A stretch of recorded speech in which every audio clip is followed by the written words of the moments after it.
ओम साई राम। अध्याय 27। श्री साईनाथाय नमः। भागवत और विष्णु सहस्त्र नाम प्रदान कर अनुग्रहित करना। गीता रहस्य खापड़े।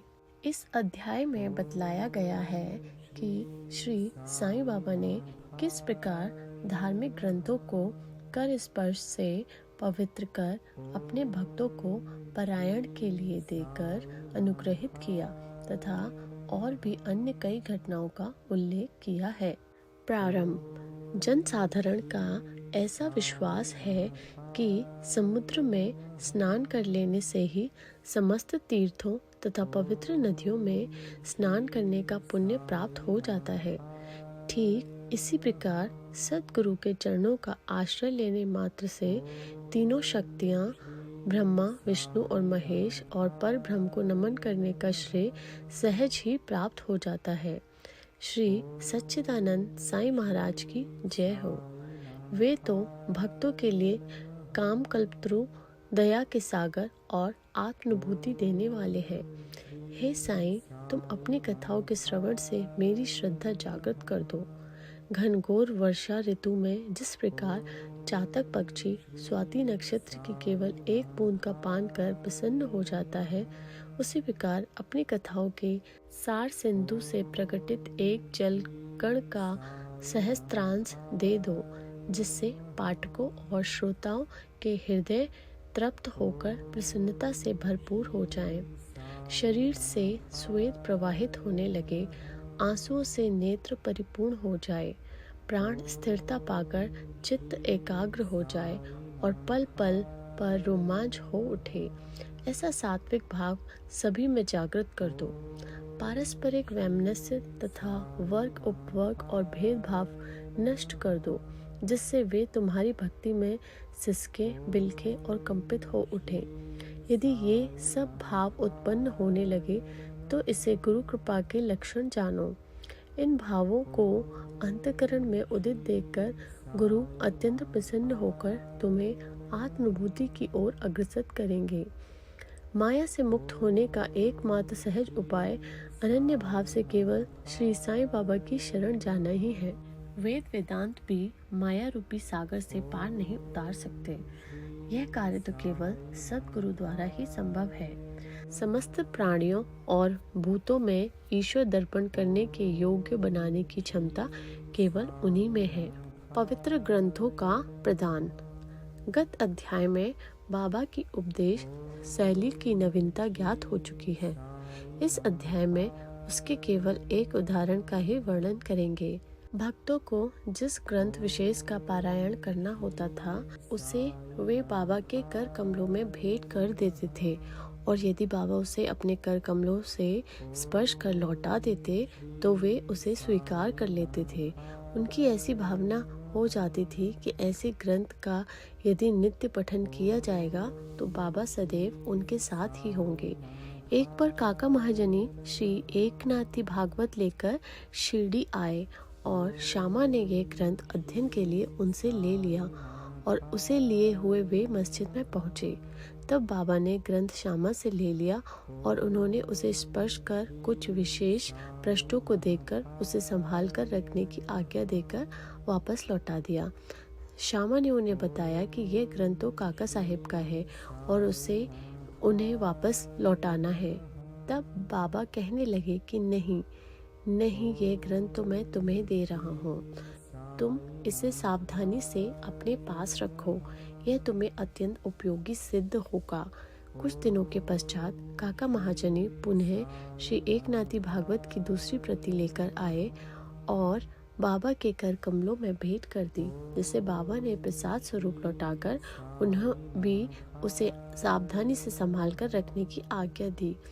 साथ ही बाबा ने उन्हें आश्वासन दिया कि यह तुम्हें उत्तम स्थिति में पहुंचाने में सहायक सिद्ध होगा। काका ने उन्हें प्रणाम कर उसे स्वीकार कर लिया। श्यामा और विष्णु सहस्त्र नाम। श्यामा बाबा के अंतरंग भक्त थे, उस कारण बाबा उन्हें एक विचित्र ढंग से विष्णु सहस्त्र नाम प्रसाद रूप देने की कृपा करना चाहते थे। तभी एक रामदासी आकर कुछ दिन शिरडी में ठहरा। वह नित्य नियमानुसार प्रातःकाल उठता और हाथ मुंह धोने के पश्चात भागवत वस्त्र धारण करता तथा शरीर पर भस्म लगाकर विष्णु सहस्त्र नाम का जाप किया करता था। वह अध्यात्म रामायण का भी श्रद्धा पूर्वक नित्य पाठ किया करता था और बहुधा इन्हीं ग्रंथों को ही पढ़ा करता था। कुछ दिनों के पश्चात बाबा ने श्यामा को भी विष्णु सहस्त्र नाम से परिचित कराने का विचार कर रामदासी को अपने समीप बुलाकर उससे कहा, मेरे उदर में अत्यंत पीड़ा है और जब तक मैं 16 मुखी का सेवन न करूँगा तब तक मेरा कष्ट दूर न होगा। तब रामदासी ने अपना पाठ स्थगित कर दिया और वे औषधि लाने बाजार चला गया। उसी प्रकार बाबा अपने आसन से उठे और जहाँ वे पाठ किया करते थे वहाँ जाकर उन्हें विष्णु सहस्त्र नाम की वह पुस्तिका उठाई और पुनः अपने आसन पर विराजमान होकर श्यामा से कहने लगी कि यह पुस्तक अमूल्य और मनोवांछित फल देने वाली है, इसीलिए मैं तुम्हें इसे प्रदान कर रहा हूँ ताकि तुम इसका नित्य पठन करो। एक बार जब मैं अधिक रुग्ण था तब मेरे हृदय धड़कने लगा, मेरे प्राण पखेरु उड़ना ही चाहते थे कि उसी समय मैंने इस सदग्रंथ को अपने हृदय पर रख लिया। कैसा सुख पहुंचाया इसने। उस समय मुझे ऐसा ही भान हुआ मानो अल्लाह ने स्वयं ही पृथ्वी पर आकर मेरी रक्षा की। इस कारण यह ग्रंथ मैं तुम्हें दे रहा हूँ। इसे थोड़ा धीरे धीरे कम से कम 1 श्लोक प्रतिदिन अवश्य पढ़ना, जिससे तुम्हारा बहुत भला होगा। तब श्यामा कहने लगे कि मुझे इस ग्रंथ की आवश्यकता नहीं, क्योंकि इसका स्वामी रामदासी एक पागल, हठी और अति क्रोधी व्यक्ति है जो व्यर्थ ही अभी आकर लड़ने को तैयार हो जाएगा। अल्प शिक्षित होने के नाते मैं संस्कृत भाषा में लिखित इस ग्रंथ को पढ़ने में भी असमर्थ हूँ। श्यामा की धारणा थी कि बाबा मेरे और रामदासी के बीच मनमुटाव करवाना चाहते थे, इसीलिए यह नाटक रचा है। बाबा का विचार उनके प्रति क्या था यह उनकी समझ में न आया। बाबा येन केन प्रकार विष्णु सहस्त्र नाम उसके कंठ में उतार देना चाहते थे। वे तो अपने एक अल्प शिक्षित अंतरंग भक्त को सांसारिक दुखों से मुक्त कर देना चाहते थे। ईश्वर नाम के जाप का महत्व तो सभी को विदित ही है, तो जो हमें पापों से बचाकर कुवृत्तियां से हमारी रक्षा कर जन्म तथा मृत्यु के बंधन से छुड़ा देता है। यह आत्मशुद्धि के लिए एक उत्तम साधन है, जिसमें न किसी सामग्री की आवश्यकता है और न किसी नियम के बंधन की। इसमें सुगम और प्रभावकारी साधन और कोई नहीं है। बाबा की इच्छा तो श्यामा से ये साधना कराने की थी, परंतु श्यामा ऐसा ना चाहते थे, इसीलिए बाबा ने उन पर दबाव डाला। ऐसा बहुधा सुनने में आया है कि बहुत पहले श्री एकनाथ महाराज ने भी अपने एक पड़ोसी ब्राह्मण से विष्णु सहस्त्र नाम का जाप करने के लिए अनुग्रह कर उसकी रक्षा की थी। विष्णु सहस्त्र नाम का जप चित्त शुद्धि के लिए एक श्रेष्ठ तथा स्पष्ट मार्ग है, इसीलिए बाबा ने श्यामा को अनुरोध पूर्वक उसके जप में प्रवृत्त किया। रामदासी बाजार से तुरंत सोनामुखी लेकर लौट आया। अन्ना चिंचड़ीकर जो वहां उपस्थित थे प्राय पूरे नारद मुनि ही थे। उन्होंने वक्त घटना का संपूर्ण वृत्तांत रामदासी को बता दिया। रामदासी क्रोधवश में आकर श्यामा की ओर लपका और कहने लगा कि यह तुम्हारा ही कार्य है जो तुमने बाबा के द्वारा मुझे उदर पीड़ा के बहाने औषधि लेने को भेजा। यदि तुमने पुस्तक ना लौटाई तो मैं तुम्हारा सिर फोड़ दूंगा। श्यामा ने उसे शांत पूर्वक समझाया, परंतु उनका कहना व्यर्थ ही हुआ। तब बाबा प्रेम पूर्वक बोले कि अरे रामदासी, ये क्या बात है, क्यों उपद्रव कर रहे हो? क्या श्यामा अपना बालक नहीं है? तुम उसे व्यर्थ ही क्यों गाली दे रहे हो? मुझे तो ऐसा प्रतीत होता है कि तुम्हारी प्रकृति ही उपद्रवी है। कि तुम नम्र और मृदुल वाणी में नहीं बोल सकते? तुम नित्य प्रति इन पवित्र ग्रंथों का पाठ पठन किया करते हो और फिर भी तुम्हारा चित्त अशुद्ध ही है। जब तुम्हारी इच्छा ही तुम्हारे वश में नहीं है तो तुम रामदासी कैसे? तुम्हें तो समस्त वस्तुओं से अनासक्त वैराग्य होना चाहिए। कैसी विचित्र बात है कि तुम्हें इस पुस्तक पर इतना अधिक मोह है। सच्चे रामदासी को तो ममता त्याग कर समदर्शी होना चाहिए। तुम तो अभी बालक श्यामा से केवल एक छोटी सी पुस्तक के लिए झगड़ा कर रहे हो। जाओ अपने आसन पर बैठो। पैसों से पुस्तकें तो अनेक प्राप्त हो सकती हैं, परंतु मनुष्य नहीं। उत्तम विचारक बनकर विवेकशील बनो।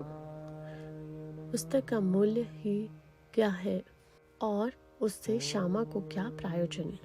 मैंने स्वयं उठकर यह पुस्तक उसे दी थी, यह सोचकर कि तुम्हें तो यह पुस्तक पूर्णतः कंठस्थ है। श्यामा को उसके पठन से कुछ लाभ पहुंचे, इसीलिए मैंने उसे दी थी। बाबा के ये शब्द कितने मृदु और मार्मिक और अमृत तुल्य हैं। इनका प्रभाव रामदासी पर पड़ा। वह चुप हो गया और फिर श्यामा से बोला कि मैं इसके बदले में पंचरत्न गीता की एक प्रति स्वीकार कर लूंगा। तब श्यामा भी प्रसन्न होकर कहने लगे कि एक ही क्यों, मैं तुम्हें उसके बदले में 10 प्रतियां देने को तैयार हूँ। इस प्रकार ये विवाद तो शांत हो गया, परंतु अब प्रश्न यह आया कि रामदासी ने पंचरत्न गीता के लिए एक ऐसी पुस्तक जिसका उसे कभी ध्यान भी ना आया था, इतना आग्रह क्यों किया। और जो मस्जिद में हर दिन धार्मिक ग्रंथों का पाठ किया करता हो, वह बाबा के समक्ष ही इतना उत्पात करने पर क्यों उतारू हो गया। हम नहीं जानते इस दोष का निराकरण कैसे करें और किसे दोषी ठहरावे। हमें तो केवल इतना ही जान सके कि यदि इस प्रणाली का अनुसरण न किया गया होता तो विषय का महत्व और ईश्वर नाम की महिमा तथा श्यामा को विष्णु सहस्त्रनाम के पठन का शुभ अवसर भी प्राप्त न होता। इससे यही प्रतीत होता है कि बाबा के उपदेश की शैली और उसकी प्रक्रिया अद्वितीय है। श्यामा ने धीरे धीरे इस ग्रंथ का इतना अध्ययन कर लिया और उन्हें इस विषय का इतना ज्ञान हो गया कि वह श्रीमान बूटी साहिब के दामाद प्रोफेसर जी नार के MA इंजीनियरिंग कॉलेज पूना को भी उसका यथार्थ अर्थ समझाने में पूर्ण सफल हुए। गीता रहस्य। ब्रह्म विद्या का जो भक्त अध्ययन करते उन्हें बाबा सदैव प्रोत्साहित करते थे। इसका एक उदाहरण है कि एक समय बापू साहिब जो का एक पार्सल आया जिसमें श्री लोकमान्य तिलक कृत गीता भाष्य की एक प्रति थी, जिसे कांख में दबाए हुए वे मस्जिद में आए। जब वे चरण वंदना के लिए झुके तो वह पार्सल बाबा के श्री चरणों पर गिर पड़ा। तब बाबा उनसे पूछने लगे कि इसमें क्या है। श्री जोग ने तत्काल ही पार्सल से वह पुस्तक निकालकर बाबा के कर कमलों में रख दी। बाबा ने थोड़ी देर उसके कुछ पृष्ठ देखकर जेब से 1 रुपया निकाला और उसे पुस्तक पर रखकर जोग को लौटा दिया और कहने लगे कि इसका ध्यान पूर्वक अध्ययन करते रहो, इससे तुम्हारा कल्याण होगा। श्रीमान और श्रीमती खापर्डे। एक बार श्री दादा साहेब खापर्डे सहकुटुंब शिरडी आए और कुछ मास वहीं ठहरे। उनके ठहरने के नित्य कार्यक्रम का वर्णन श्री साईं लीला पत्रिका के प्रथम भाग में प्रकाशित हुआ है। दादा कोई सामान्य व्यक्ति ना थे। वे एक धनाढ्य और अमरावती के सुप्रसिद्ध वकील तथा केंद्रीय धारा सभा के सदस्य थे। वे विद्वान और प्रवीण वक्ता भी थे। इतने गुणवान होते हुए भी उन्हें बाबा के समक्ष मुंह खोलने का साहस न होता था। अधिकांश भक्तगण तो बाबा से हर समय अपनी शंका का समाधान कर लिया करते थे। केवल 3 व्यक्ति खापर्डे, नूलकर और बूटी ही ऐसे थे जो सदैव मौन धारण किए रहते तथा अति विनम्र और उत्तम प्रकृति के व्यक्ति थे। दादा साहेब विद्यारण्य स्वामी द्वारा रचित पंचदशी नामक प्रसिद्ध संस्कृत ग्रंथ जिसमें अद्वैत वेदांत का दर्शन है, इसका विवरण दूसरों को तो समझाया करते थे, परंतु जब वे बाबा के समीप मस्जिद में आए तो वे एक शब्द का भी उच्चारण ना कर सके। यथार्थ में कोई व्यक्ति चाहे वह जितना वेद वेदांतों में पारंगत क्यों न हो, परंतु ब्रह्म पद को पहुंचे हुए व्यक्ति को समक्ष उसका शुष्क ज्ञान प्रकाश नहीं दे सकता। दादा 4 मास तथा उसकी पत्नी 7 मास वहां ठहरी। वे दोनों अपने शिरडी प्रवास से अत्यंत प्रसन्न थे। श्रीमती खापर्डे श्रद्धालु और पूर्ण भक्त थी, इसीलिए उनका साईं चरणों में अत्यंत प्रेम था। प्रतिदिन दोपहर को वे स्वयं नैवेद्य लेकर मस्जिद को जाती और जब बाबा उसे ग्रहण कर लेते तभी वे लौटकर अपना भोजन किया करती थीं। बाबा उनकी अटल श्रद्धा की झांकी का दूसरों को भी दर्शन कराना चाहते थे। एक दिन दोपहर को वे सांजा, पूरी भात, सार, खीर और अन्य भोज पदार्थ लेकर मस्जिद में आईं।